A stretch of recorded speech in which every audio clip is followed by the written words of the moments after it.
Well, guys, I've got a weapon here, a gun, a firearm. It's my wife's. If it's not on her person, it's usually in the nightstand, so it's always nearby, among others. And I was just trying to find out a little bit more about it in today's times, because I had purchased this for her many, many years ago. And I just wanted to find out how they were holding up out there, and how things were in the life and times of Beretta. I'm a believer in the Beretta firearms. I own a 92 F, and I'll tell you what, well over 50,000 rounds, and I haven't even replaced a spring in it, but we're not talking about that one right now. So this is the Weissel 25, and it's a model 21A 25 auto. And if I remember right, when I bought it, again, it was years ago, I got the sales pitch on, the gold special edition and yada yada yada bullshit. But again, I really don't remember what I paid for it back then. So I was kind of curious to see what they were going for now. Now this has only got a few thousand rounds through it, but it's still a nice little gun. Like I say, if it's not in her purse, it's on the bedstand.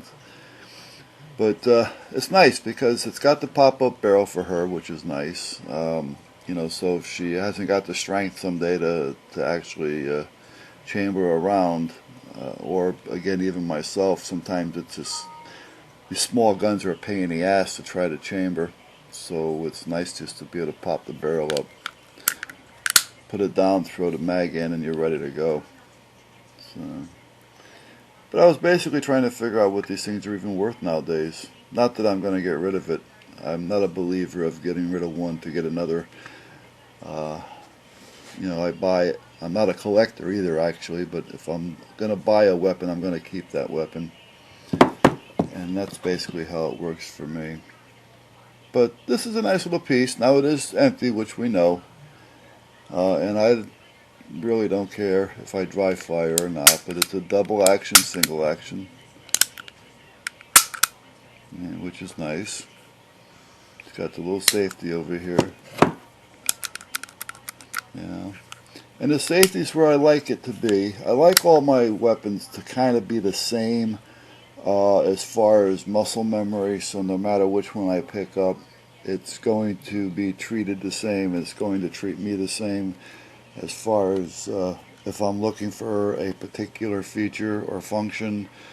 Battery of arms, I know that it's going to be there, but with the safety on, there you go. Now, I'd never recommend carrying a weapon in this position, even though they say some of them are safe, some of your Colts cocked and locked. I don't believe in that bull crap, in my opinion. But at that point, everybody has their own opinions. We know what we say about those. But I was kind of trying to just find out what these things are even worth out there nowadays. You take it to a local gun store, and most of them here in Connecticut are a bunch of thieves anyway, and none of them are going to be honest with you. Far and few between, and the only few good ones that there are, it's like an hour and a half ride for me. And it's not worth it for me to drive that distance for time just to find out what something may or may not be worth, because I actually forgot what I even paid for it. But there she is.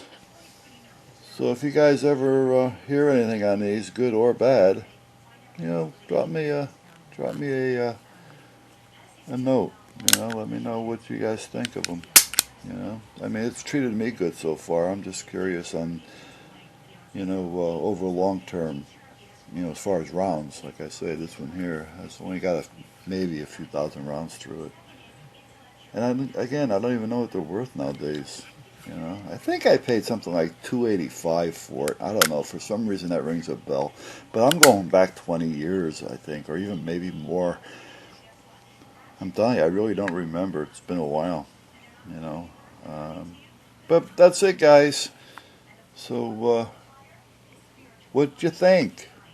A little 25, model 21A. Alright, made by Beretta. With this little tricked out gold. Oh yeah, la-di-da.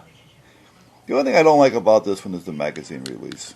Again, I like to kind of keep all my battery of arms, all my muscle memory, all into one location. And this one here kind of throws me off. And my FN57 is also another one that kind of throws me off. But that's a weapon that I really wouldn't carry because of that. But I do take it to the range. I enjoy it. I have a lot of fun with it.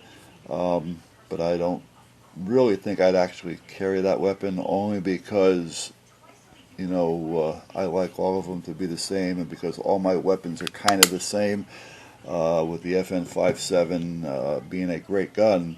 And I like the location of the safety on the FN57, but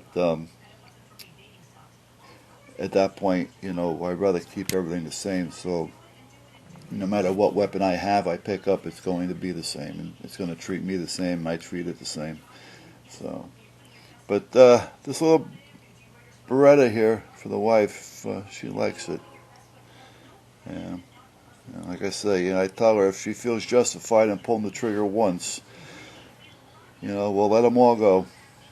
You know, and I know caliber does have its role, but placement as well. And if you can pop off 8 rounds quick in a group that I justify being a good group is the palm of your hand, whichever size that may be. If you can lay off 6, 7, 8 rounds in a hurry under stress in a group size about the palm of your hand, I think the caliber will probably take care of itself, and the threat should be ended at that point. Alright guys, there she be. Catch you later.